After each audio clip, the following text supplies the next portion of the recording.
Good evening, नमस्कार, आदाब। मेरा नाम है आरजे राज। आप देख रहे हैं 294th episode of Nagpur most watched Facebook live show, जिसका नाम है राज की बात। राज की बात is in association with Kamath Tendulkar Wealth Managers. A big thank you to my presenting sponsor, which is Chhatarpur Farms. Yes, of course. My club partner is Rosetta Elite Club. Education partner is Globus ITI Kamti. Cake partner is Freshly Baked. And of course, my chocolate partner is Tricos. Atmanirbhar Bharat partner is servicing wala, and I think we should all get security cameras at home, and for that we need to thank Joshi Security Company. Berhal, it's a big day for me because I am interviewing someone to whom everybody looks upon. People call him a super cop, people call him a writer, people call him a orator, and a lot of people call them by his name. Please welcome the Deputy Commissioner of Police. Please welcome the one and only Lohit Matani sir. Sir, good evening and namaskar. नमस्ते sir, राज की बात में आपका स्वागत है। Sir, सबसे पहले तो ये कि you are an officer from the 2014 batch, and a lot of people don't know कि आपने बीटेक भी किया है, एमटेक भी किया है आईआईटी से। सर, पुलिस में ज्वाइन होने का ये सोच कहाँ से आई?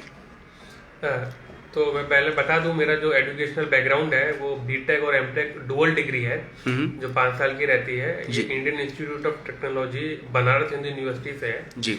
और मेरी जो इंजीनियरिंग थी एक metallurgy and material science branch में हुई थी, जिसमें जो अपॉर्चुनिटीज थी वो इंडिया के बाहर ज्यादा थी।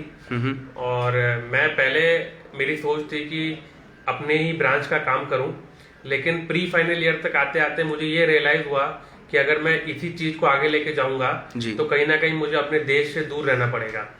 इसलिए मैंने प्री फाइनल ईयर में डिसाइड किया कि मैं कोई ऐसी पोजीशन पे जाऊं जहां पर मैं रहकर अपने देश की सेवा कर सकूं, अपने यहाँ पर रहकर अपने लोगों के बीच में रहकर ही कार्य कर सकूं। इसलिए फिर मैंने यूपीएससी की तैयारी चालू की, और यूपीएससी की तैयारी करने के बाद मेरी जो रैंक आई थी, ऑल इंडिया रैंक 180 थी। उस हिसाब से मुझे इंडियन पुलिस सर्विस अलॉट हुई और महाराष्ट्र कैडर अलॉट हुआ। सर, ये बात मैंने अमितेश कुमार सर से भी पूछी थी जब मैंने उनका इंटरव्यू लिया था कि नाउ नागपुर इज मतलब नागपुर में जितने भी डेप्यूटी कमिश्नर ऑफ पुलिस आए हैं सब गुड लुकिंग और चार्मिंग हैंडसम जेंटलमैन है, एंड ऑल्सो लेडी है। तो good looking people are now in power. इस पे आपका क्या सोचना है? नहीं, अब देखिए, सभी यंग लोग हैं, एक 25 से लेके 35 की एज ब्रैकेट में जी सभी डीसीपीज हैं, तो ऑफ कोर्स वो लोग गुड लुकिंग रहेंगे, चार्मिंग रहेंगे और इंटेलिजेंट भी रहेंगे। मतलब जैसे नूरुल हसन सर हैं, वो साइंटिस्ट बनना चाहते थे, आपके पास इतनी बड़ी अपॉर्चुनिटी थी देश के बाहर जाकर लाखों रुपए की सैलरीज लेने की, but you choose to join the force. नहीं, वो तो हर किसी का देखिए अपना लाइफ का डिसीजन रहता है। मल्टीपल अपॉर्चुनिटी सभी के पास रहती हैं।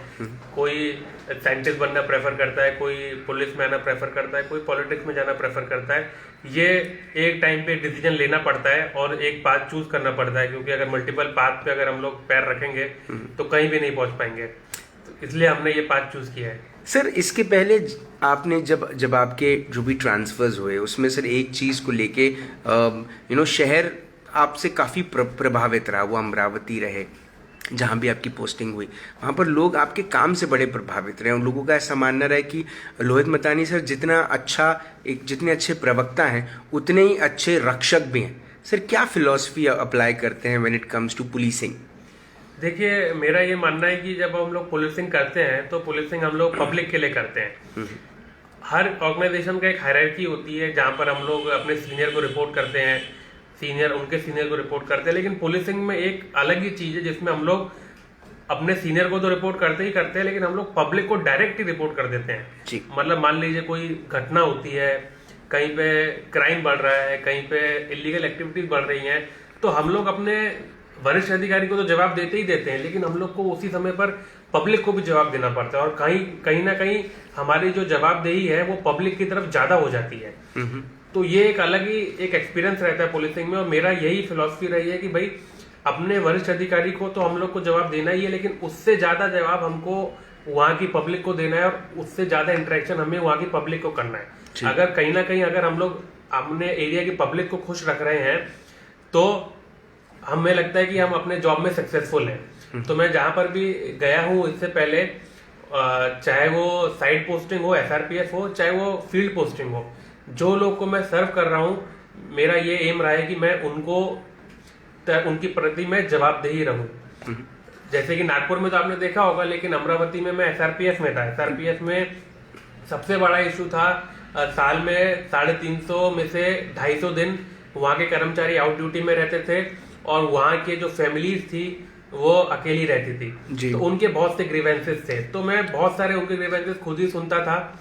उनके लिए उनकी लाइफ कैसे बेटर की जा सकती है, कौन सी एक्टिविटीज इंट्रोड्यूस की जाती है, कौन सी एम्प्लॉयमेंट अपॉर्चुनिटीज उनके लिए लाई जा सकती है, ये मैं करता था किसी वरिष्ठ अधिकारी के कहे बिना। मतलब ऐसी कोई महाराष्ट्र सरकार की स्कीम नहीं होती थी या फिर कोई वरिष्ठ अधिकारी ने ऐसा बोला नहीं होता था, केवल क्योंकि वहां के लोगों ने ऐसा बोला होता था, इसलिए मैं करता था। तो मेरा मानना है कि जवाबदेही जो है पब्लिक पुलिस की पहले पब्लिक के प्रति आती है, बाद में वरिष्ठ अधिकारी के प्रति आती है। सर, जैसे ही आपने ये पद ग्रहण किया, मतलब जैसे ही आपका यहाँ पर आपकी पोस्टिंग हुई एज DCP Zone 3, आपने सर एक वीडियो रिलीज किया।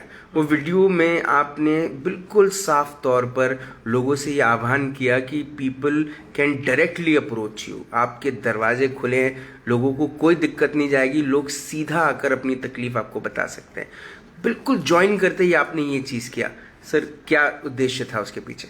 देखिए, मेरा व्यक्तित्व जो सादा व्यक्तित्व है, कोई मेरे दिमाग में ऐसी मल्टीपल चीजें चलती नहीं है, सादा व्यक्तित्व है।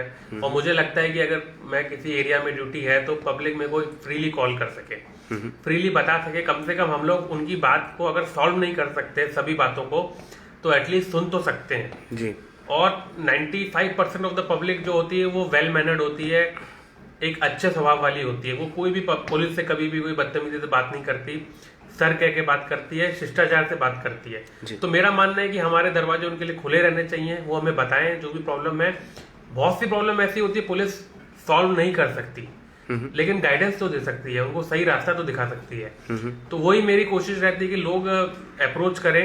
अभी भी मेरे को शायद मुझे लगता है कि वो वीडियो पुराना हो गया, दोबारा से एक वीडियो निकालना चाहिए, क्योंकि लोगों की मेमोरी शॉर्ट रहती है जी। तो फिर उनको एक दोबारा से वो मैसेज जाना चाहिए। तो बस यही मेरा सोच है कि हम एक एरिया में फील्ड ऑफिसर करके काम कर रहे हैं, एक मिडिल रैंक पे हम लोग काम कर रहे हैं जी। और एक हम लोग पाइवेटल है जहाँ पे पब्लिक के, मतलब पब्लिक सबसे पहले अगर किसी को देखती है तो वो डेप्यूटी कमिश्नर ऑफ पुलिस को देखती है जी। तो अगर फ्रीली नंबर अवेलेबल है, फ्रीली अप्रोच कर सकते हैं, तो पब्लिक को सेफ फील होता है। पब्लिक को लगता है कि 100 पे डायल किया। ऐसे बहुत बार मेरे साथ हुआ कि भाई 100 पे डायल किया, कभी कॉल बिजी आ गया तो वो मेरे को फोन लगा देते हैं जी। तो मैं उनको बोलता हूँ कि भाई आप 100 पे डायल कर लीजिए। बोले 100 पे नंबर नहीं लग रहा है तो मैं उनको कंट्रोल रूम का नंबर दे देता हूँ। ये ऐसा मैं तब करता हूँ जब कभी किसी दूसरे जोन का आदमी मेरे को फोन कर देता है। तो जी। हमारे जोन का होता है तो मैं उस पुलिस स्टेशन के इंचार्ज को, ड्यूटी ऑफिसर को फोन करके कोशिश करता हूँ कि उनकी तकलीफ दूर की जा सके। और कभी कभी ऐसा भी हो जाता है कि वो मैटर ही पुलिस का नहीं होता है या फिर वो मैटर किसी और डिपार्टमेंट का होता है, तो उनको उपयुक्त गाइडेंस हम लोग प्रोवाइड कर पाते हैं। सर, जब आपने ज्वाइन किया तब जोन 3 के हालात कैसे थे और कौन सी चीज़ें आपके जब नज़र में आई तो वो आपका मैटर ऑफ कंसर्न बन गया? देखिए, ज्वाइन जब मैंने किया जोन 3, आपको भी पता होगा कि 16 से 18 लाख लोग जोन 3 में रहते हैं, तो कोई छोटा एरिया नहीं है। किसी दूसरे शहर की पॉपुलेशन इतनी होती है जितना ये एक जोन की पॉपुलेशन है जी। तो सबसे बड़ा जो इशू है, पहले तो एक जो इशू है, बहुत सारे इशू, तो मैंने जैसे आपको पता है कि मल्टीपल डिपार्टमेंट से कोलैबोरेशन से प्रॉब्लम सॉल्व हो सकती है। जैसे इंक्रोचमेंट की प्रॉब्लम है, जैसे ट्रैफिक की प्रॉब्लम है, क्राइम प्रोन है, क्रिमिनल्स अगर आप देखेंगे तो 5 कॉली में अगर आप क्रिमिनल देखेंगे तो एक पुलिस स्टेशन में अगर आप 2019-20 के 550 क्रिमिनल्स हैं। इतने ज्यादा क्रिमिनल्स हैं, मतलब पुलिस की स्ट्रेंथ 100 है और क्रिमिनल 550 है जो एक्टिव है। इस तरीके से तहसील पुलिस स्टेशन है जहां पर कि एक एरिया में 2.5 लाख लोग रहते हैं, वहां पे क्रिमिनल्स रहे। लकड़गंज में अपना मेन प्रॉब्लम एक प्रोस्टिट्यूशन का प्रॉब्लम है, एक ट्रेडिशनल रेड लाइट एरिया है। तो मल्टीपल प्रॉब्लम्स है। मुझे लगता है कि एकदम से कुछ जादू की छड़ी घुमा दें और ये प्रॉब्लम सॉल्व हो जाए, ये पॉसिबल नहीं है। एक बस इतना हम लोग कर सकते हैं, क्योंकि बहुत प्रॉब्लम का जो मैग्नीट्यूड है बहुत हाई है। ऑनेस्टली काम करें, ऑनेस्टली पब्लिक के ग्रीवेंस को अगर हम लोग सॉल्व करें, धीरे धीरे प्रॉब्लम सॉल्व हो सकती है, लेकिन एक जादू की छड़ी घुमा दें और सारी प्रॉब्लम सॉल्व हो जाए, ऐसा तो पॉसिबल ही नहीं है। ऐसे एरिया में जहाँ की पॉपुलेशन 18 लाख है और area 2x2 kilometre 3x3 kilometre का है, जहाँ पे इतनी सी जगह में इतने सारे लोग रह रहे हैं जी। तो बस सबसे इम्पोर्टेंट स्ट्रेटेजी मेरी यही है, ऑनेस्टली पब्लिक को सर्व करने की कोशिश करें। कोई भी मन में मालाफाइड इंटेंशन ना रखें, जो लोग आ रहे हैं उनको एक इंसान की तरह देखें और उनकी दुविधा को दूर करने की कोशिश करें। सर, पब्लिक से आपकी अपेक्षाएं क्या, बिकॉज आप पब्लिक से जुड़ के आप ग्राउंड लेवल पे काम करते हैं, तो आपका जो नेटवर्क है वो भी ऐसा माना जाता है कि बहुत तगड़ा नेटवर्क लेकर चलते हैं आप, क्योंकि आप मैन टू मैन डील करते हैं। सर, किस किस्म की अपेक्षाएं आप जनता से रखते हैं? देखिए, पहले तो हम नेटवर्क की बात की तो ऐसे बड़े बड़े शब्दों का इस्तेमाल मैं नहीं करता हूँ जी, क्योंकि पब्लिक है, पब्लिक फोन करती है, फोन करके जो कंप्लेंट देती है उसको हम लोग सॉल्व करने की कोशिश करते हैं, यही एक नेटवर्क है। कभी मान लो किसी की बुराई भी कर देते हैं, अपन उसको वेरीफाई करते हैं, वेरीफाई करने का एक्शन लेते हैं जी। लेकिन पब्लिक से मेरी अपेक्षा यही है कि भाई देखिए, जैसे कि अभी कुछ घटना हो जाती है तो कानून को आप हाथ में ना लें, थोड़ा सा विश्वास आप पुलिस पे रखें। आप चाहें तो कोई भी, मैं पब्लिक से बोलता हूं कि आप बीट मार्शल को कॉल कर सकते हैं, 100 नंबर पे कॉल कर सकते हैं और 10 मिनट के अंदर वो बीट मार्शल आपके घर तक पहुंचेगा ही पहुंचेगा। आप ट्राई कीजिए, आप डमी कॉल करके देख लीजिए, लेकिन इस 10 मिनट का थोड़ा सा पेशेंस रखिए, आप कानून को हाथ में मत लीजिए। अगर आपको लग रहा है कि आपको कोई धमकी दे रहा है, कोई आपके घर में आके आपकी महिलाओं के साथ छेड़छाड़ कर रहा है, कोई आपसे हफ्ता वसूली कर रहा है, कोई एक्सटॉर्शन कर रहा है, आप 100 नंबर पे कॉल कीजिए और एक्शन लिया जाएगा। लेकिन आप अगर उसको मारपीट करने लग जाएं या उस पर कुछ लोग इकट्ठा हो जाएं और उसी से मारपीट करने लग जाएं तो कहीं ना कहीं पुलिस को भी काम करने में तकलीफ होगी। तो वो चीज ना करें, आप पीस लविंग रहें, पुलिस पर आप विश्वास रखें। मैं मानता हूं कि क्योंकि आप अगर बाकी शहरों और बाकी देशों से कंपेयर करेंगे तो जितनी जनसंख्या है उस हिसाब से पुलिस का मैन पावर ऑफ कोर्स कम है, लेकिन फिर भी आप ट्राई कीजिए, 10 मिनट के अंदर पुलिस पहुंचेगी ही पहुंचेगी। तो और अगर आपका प्रॉब्लम मान लीजिए सॉल्व नहीं हो रहा है, मान लीजिए एक बार की पुलिस पहुंचने के बाद सॉल्व नहीं हो रहा है, तो भी आप वरिष्ठ अधिकारियों से कॉल कीजिए, संपर्क कीजिए और मतलब आप कानून को तो कृपया करके हाथ में मत लीजिए। सर, कई सारे ऐसे जर्नलिस्ट हैं जो लिखते हैं कि Nagpur has become a crime city. ये जब आप सुबह सुबह अखबार में पढ़ते हो तो ये बात मुझे ऐसा लगता है एक आम आदमी के दिल को बहुत चुभती है। आपको चुभती है? नहीं, जरूर चुभेगी। नागपुर एक क्राइम सिटी बन गया है, पहली बार बन गया है कि वो एक लंबे अरसे से उसी प्रकार का क्राइम ट्रेंड देखा जा रहा है।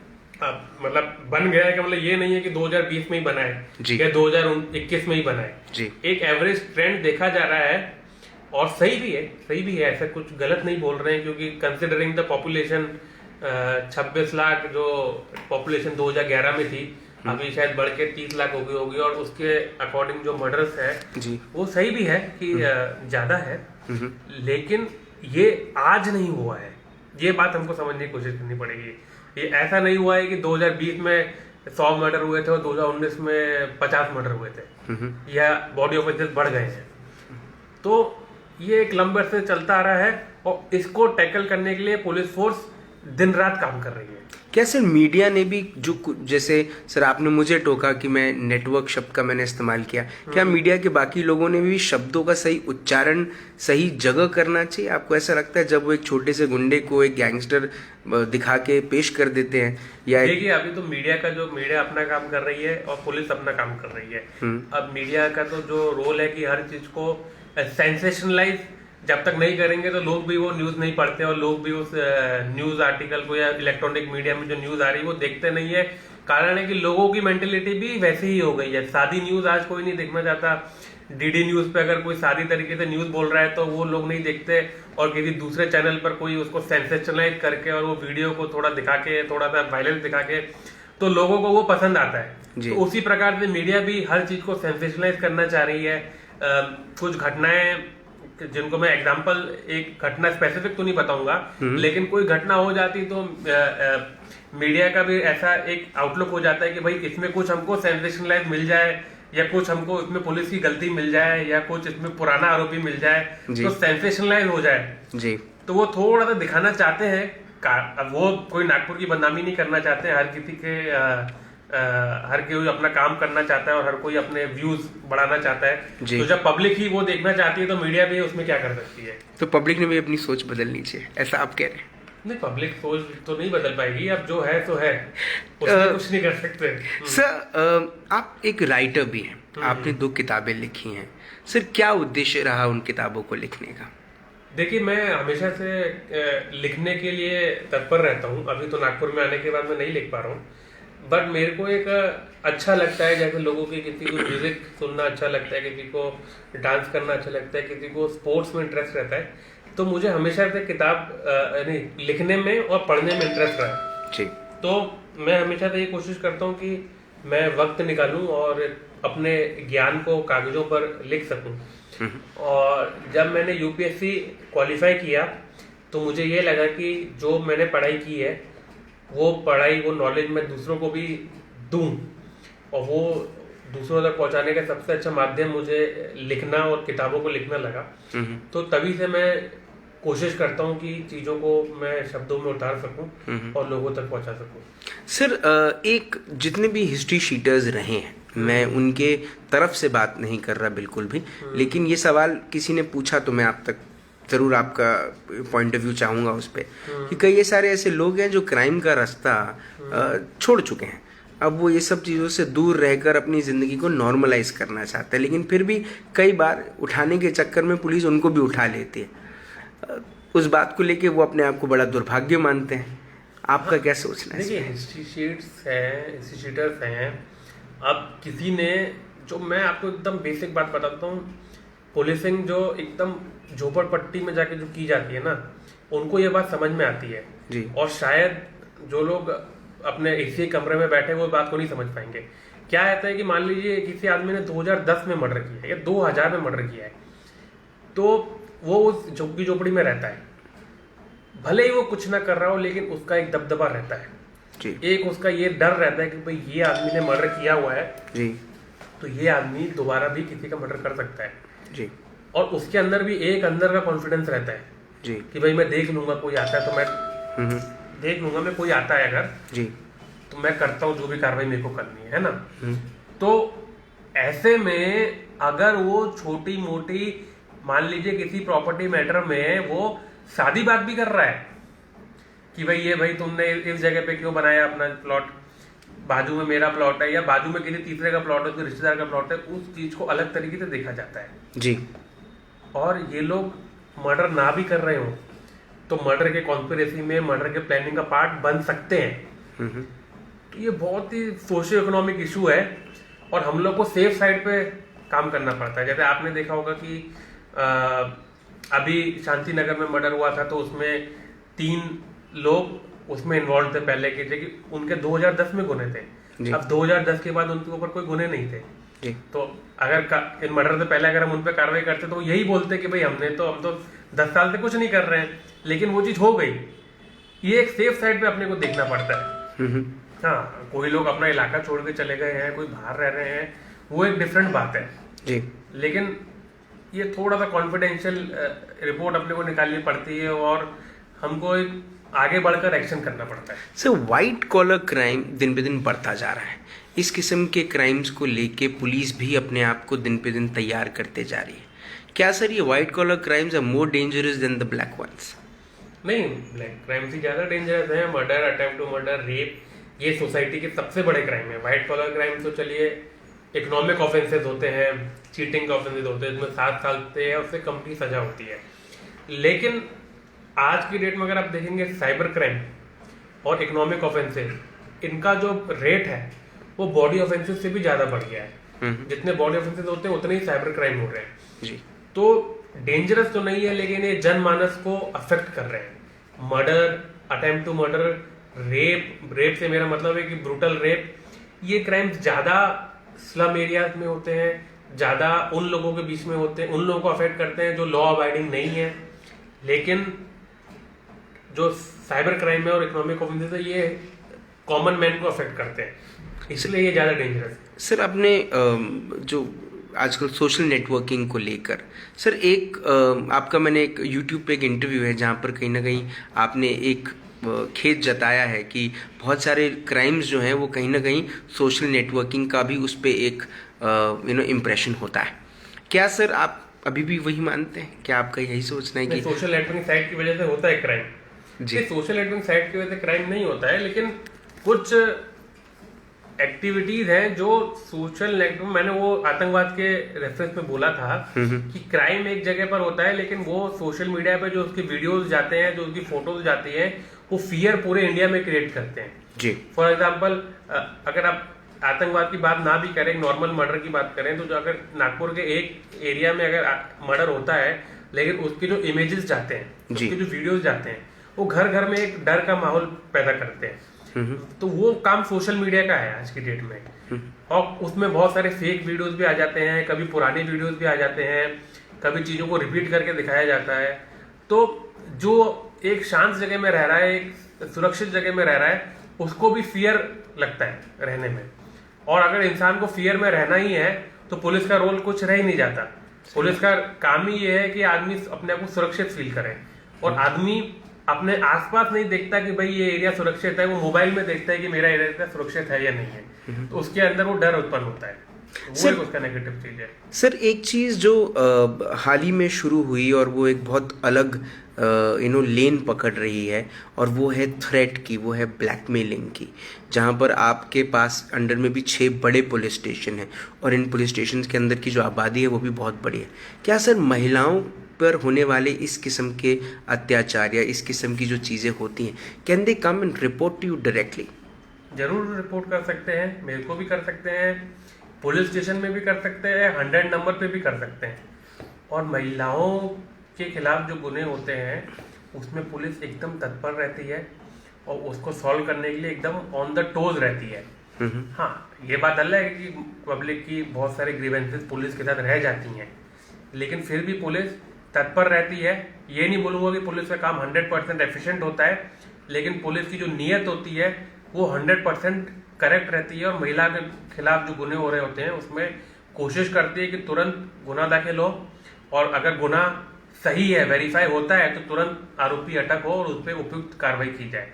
तो जरूर वो रिपोर्ट कर सकते हैं। सर जुवेनाइल क्राइम्स बहुत एक रैपिडली बढ़ रहे हैं, जहाँ पर जुवेनाइल क्राइम्स को लेकर बहुत सारे ऐसे लॉज हैं जो पुलिस को भी कहीं ना कहीं रिस्ट्रिक्ट करते हैं अपनी कार्रवाई करने के लिए। सर आपको कहीं इस बात को लेके बुरा लगता है कि लॉज में चेंजेस अब आना ज़रूरी है? आपको ऐसा लगता है? नहीं, देखिए, जुवेनाइल के खिलाफ जो पनिशमेंट कम दिया हुआ है वो एक बड़ी रिसर्च है, और बड़ी रिसर्च में कहा गया है कि भाई जुवेनाइल का जो माइंड होता है वो इतना डेवलप नहीं होता कि वो क्राइम्स को, उसकी ग्रेविटी को समझ पाए, और वो सडन रेज में आके क्राइम कर देते हैं। तो उस रिसर्च को तो मैं नकार नहीं सकता, और ना मेरी इतनी स्टडी है कि मैं उनके अगेंस्ट में कुछ बोलूं। लेकिन एक जो जजमेंट आया था सुप्रीम कोर्ट का कि हीनियस क्राइम्स में 16 से 18 साल की जो ये रहते हैं, क्रिमिनल्स रहते हैं, उनको एडल्ट कोर्ट में ही ट्राई किया जाए, तो वो चीज हर केस में फॉलो नहीं होती है। तो वो एक मैं चाहता हूं कि हर केस में 16 से 18 साल के जो जुवेनाइल्स हैं, और अगर हीनियस क्राइम कर रहे हैं तो उनको एडल्ट के साथ ही ट्रायल किया जाना चाहिए, और ये चीज सुप्रीम कोर्ट ने भी बोली है, तो वो चीज होनी चाहिए। सर हम एक डेमोक्रेटिक कंट्री में रहते हैं, लेकिन अगर हम बाकी कंट्रीज में देखें, वो यूएई हो या फिर वो चाइना हो या जापान हो या कोई और साउथ ईस्ट एशिया में कंट्री हो, सर वहाँ पर जो पनिशमेंट, जो लॉज हैं पनिशमेंट देने के, वो बहुत स्ट्रिक्ट हैं, वो बहुत रिजिड हैं। आपको ऐसा कई बार लगता है, because you are also a writer, you are a thinker, आपको ऐसा लगता है कि जो हमारे पनिशमेंट्स हैं वो उतने रिजिड नहीं हैं, वो उतने स्ट्रिक्टर नहीं हैं? एक बात तो मैं स्पष्ट शब्दों में पहले बता देना चाहता हूँ, मैंने ये दूसरे अपनी पोस्टिंग्स में भी लोगों को बताया है। हम लोग को लगता है कि हमारा जो कंट्री है वो सबसे बेकार है और सबसे खराब है और सबसे ज़्यादा क्राइम यहीं पर है, लेकिन आप जरा अमेरिका का क्राइम ट्रेंड देखिए, जब आप जरा दुबई का क्राइम ट्रेंड देखिए, considering the number of people living over there and considering the number of police, America का क्राइम रेट इंडिया से ज्यादा है, यूएई का क्राइम रेट इंडिया से ज्यादा है। ये फैक्ट किसी को पता नहीं है। नहीं सर, मैं नंबर्स की बात नहीं कर रहा, मैं पनिशमेंट लॉस की बात। तो पनिशमेंट जब इंडिया में कम पनिशमेंट देने में क्राइम कम है, तो हम उनको क्यों फॉलो करें? वो तो पनिशमेंट भी ज्यादा दे रहे हो, क्राइम भी ज्यादा हो रहा है, तो हम उनको क्यों फॉलो करेंगे जब हम लोग का सिस्टम इतना अच्छा बना हुआ है कि हमारा क्राइम कंट्रोल्ड है। तो हम लोग को उनको फॉलो करने की जरूरत ही नहीं है। नहीं सर, जैसे for example crimes like brutal rape, आपने कहा कि ब्रूटल रेप एक बहुत बहुत मतलब बड़े लेवल का क्राइम है, उसको नरम तरीके से नहीं देखा जा सकता ना, उसकी जांच की जा सकती है। ब्रूटल गैंग रेप में तो इंडिया में भी ये डेथ पेनल्टी का पनिशमेंट है। पर सर सुप्रीम कोर्ट में आप उसको चैलेंज फिर से कर सकते हैं, आप प्रेसिडेंट को रिक्वेस्ट कर सकते हैं। तो वो तो एक हम लोग का जो प्रोसीजर बना हुआ है वो तो हर डेमोक्रेसी का पार्ट है। अब किसी को अगर गलत अटकाया जा रहा है जी, उसका तो राइट रहना चाहिए ना। और आप जैसे जिन क्राइम्स की बात कर रहे हैं, जैसे कि रेप, ये बहुत ही सेंसिटिव चीज है रेप। अगर ये रेप अगर किसी महिला का ओपन में होता है, गैंग रेप होता है, तब तो ठीक है, लेकिन ऐसे बहुत सारे रेप केसेस हैं जिनको हम लोग को बहुत ही सेंसिटिवली हैंडल करना जरूरी है। एक्यूज के राइट्स और विक्टिम के राइट्स दोनों को प्रिजर्व करना बहुत जरूरी है, क्योंकि ये चीज बंद कमरे में होती है जी, और उसकी सच्चाई को जानने के लिए एक प्रॉपर ट्रायल की जरूरत है, इसलिए वो दी गई है। सर एक और खंडनी एक नई चीज़ शुरू हुई है, जहाँ पर नागपुर में कई सारे ऐसे लोग हैं जो अवैध साहूकारी करते हैं, बिना लाइसेंस के करते हैं, 10-15-20% पे पैसा चलाते हैं सर, और परिवारों को बहुत ज़्यादा तकलीफ जाती है। क्या सोचते हैं इस चीज़ के बारे में? देखिए, जो पहले तो लोगों को अवेयर रहना चाहिए कि अगर वो पैसा किसी से उधार लेना चाहते हैं तो बैंक भी उनको देने को तैयार है। माइक्रो फाइनेंस इंस्टीट्यूशंस हैं जो उनको पैसा देने को तैयार है। इसके अलावा कुछ पेमेंट बैंक हैं जो पैसा देने को तैयार है। बैंक में ओवरड्राफ्ट फैसिलिटी रहती है। इतना सब होने के बाद भी वो इंस्टीट्यूशनल लोन ना लेते हुए अगर वो किसी एक प्राइवेट आदमी से लोन ले रहे हैं तो कहीं ना कहीं एक उनके अवेयरनेस में भी कमी है जी, और उनके अवेयरनेस में कमी होने की वजह से ये क्राइम्स हो रहे हैं जी। और अगर आप किसी प्राइवेट आदमी से पैसे लेंगे तो वो आपके पैसे वापस मांगता है, नहीं अगर आप पैसे लौटाते हैं तो उसकी जगह आपका वो कुछ सामान ले जाता है। तो उस तरीके के क्राइम्स होते हैं और बाद में कभी कभी वो बोलता है कि ये मेरे से एक्सटॉर्शन कर रहा है जी। तो हम लोग तो उस क्राइम को रजिस्टर करते हैं और उपयुक्त कार्रवाई करते हैं, लेकिन मुझे लगता है कि इस मामले में पब्लिक में अवेयरनेस जनरेट करने की मीडिया को जरूरत है कि मल्टीपल चैनल्स हैं जहाँ पे आप लोन ले सकते हैं। आपका अगर एक सादा बैंक अकाउंट है तो 1 लाख रुपए तक का ओवरड्राफ्ट फैसिलिटी है, आप वो लोन ले सकते हैं। तो आपको क्या जरूरत है एक प्राइवेट आदमी से लोन लेने की? सर युवाओं को क्या कहना चाहते हैं आप? बहुत फास्ट मनी कमाना चाहते हैं, मैच पे पैसा लगाते हैं, क्या ये सोच गलत है? एकदम गलत सोच है जो मैच में पैसा लगाते हैं। मेरे को तो आप कोई भी केस बता दीजिए जिसने सट्टे पे पैसा लगाकर अमीर बनाओ। हर सट्टे वाला ही अमीर बनता है और आम आदमी गरीब बनता जाता है, चाहे कितना भी उसके पास पैसा क्यों ना हो। कुछ समय के लिए उसको लगता है कि भाई मेरे पैसे बढ़ रहे हैं, लेकिन वो जितने भी पैसे कमाता है कुछ समय के लिए उससे ज्यादा वो गवा देता है। तो बिल्कुल गलत चीज है, बिल्कुल नहीं करना चाहिए। फास्ट मनी कमाना है तो आप अपना बिजनेस चालू कीजिए, कड़ी मेहनत कीजिए, दिन रात मेहनत कीजिए, फास्ट मनी कमाइए। लेकिन सट्टा खेल के अगर आपको लगता है कि आप फास्ट मनी कमा लेंगे तो वो बिल्कुल ना कभी होगा, ना आज तक कभी किसी के साथ हुआ है, ना आपके साथ होगा। सर मेरे आखिरी के कुछ सवाल बस आपसे। सर एक चीज़ ये जो देखी जा रही है युवाओं में वो है कि ड्रग्स का एक इंट्रोडक्शन हुआ है। अब नागपुर में भी ड्रग्स का इंट्रोडक्शन युवाओं के बीच में हुआ है, क्या कहना चाहते हैं? देखिए, ड्रग्स में सबसे ज्यादा जो है वो हमारी जो है ना, मतलब गांजा का एक सेवन जो सबसे ज्यादा है वो गांजा का है जी। बाकी ड्रग्स का इतना सेवन नागपुर में नहीं है अभी, जो शायद दूसरे शहरों में है जी। तो एक बहुत ही सोशियो इकोनॉमिक इशू है। जैसे अल्कोहल हमारे सोसाइटी में पेनिट्रेट कर चुकी है, वैसे ही शायद मेरे को लगता है गांजा पेनिट्रेट कर चुका है और कंजम्पशन लेवल पर ये बहुत ज्यादा चल रहा है। मतलब सप्लाई तो उतना नहीं है जितना कंजम्पशन इसका हो रहा है। तो मैं तो यही कहना चाहूंगा कि गलत है, शराब पीना भी गलत है, गांजा पीना भी गलत है और कार्रवाई पुलिस करती है। एनडीपीएस सेल भी पुलिस का बना हुआ है जो हमेशा कार्रवाई करती रहती है इसमें। लेकिन युवाओं ने, पेरेंट्स ने अपने बच्चों को इस चीज से रोकना चाहिए और कहीं ना कहीं मुझे लगता है कि पेरेंट्स की इसमें विफलता है जो अपने बच्चों को इस मार्ग पे चलने से रोक नहीं पा रहे हैं। सर मेरा आखिरी सवाल आपसे, सर एक मैसेज जो as a DCP of zone 3 आप उन सभी क्रिमिनल्स को कहना चाहते हैं जो शायद अब तक आपकी बात समझ नहीं पाए।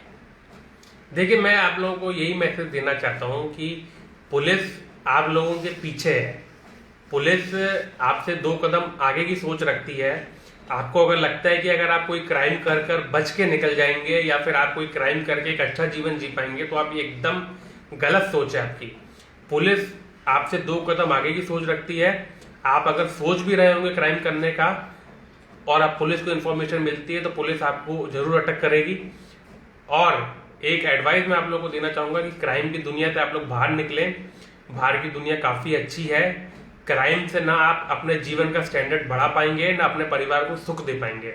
तो इस दुनिया से बाहर निकलिए, अच्छा काम कीजिए, अच्छी मेहनत कीजिए और अपने परिवार का नाम बढ़ाइए। सर, आखिरी message to all the people who are living in under your zone 3। देखिए, आखिरी में मैं यही कहना चाहता हूँ कि आपको कोई भी कंप्लेंट है, आपको लगता है कि पुलिस ने आपकी कंप्लेंट को रिड्रेस नहीं किया है, आपकी ग्रीवेंस सॉल्व नहीं हुई है, तो मैं जोन 3 का डीसीपी हूँ। मेरा नंबर मैं दोबारा एक बार बताना चाहता हूँ, 7028059687। इस नंबर पर आप कॉल कर सकते हैं और मुझे आपके ग्रीवेंस बता सकते हैं और मैं हमेशा तत्पर रहता हूँ। कभी कभार ऐसा होता है कि मैं कॉल नहीं उठा पाता हूँ, तो मैं कॉल बैक करूँगा आपको और आपकी प्रॉब्लम को सॉल्व करने की कोशिश करूँगा।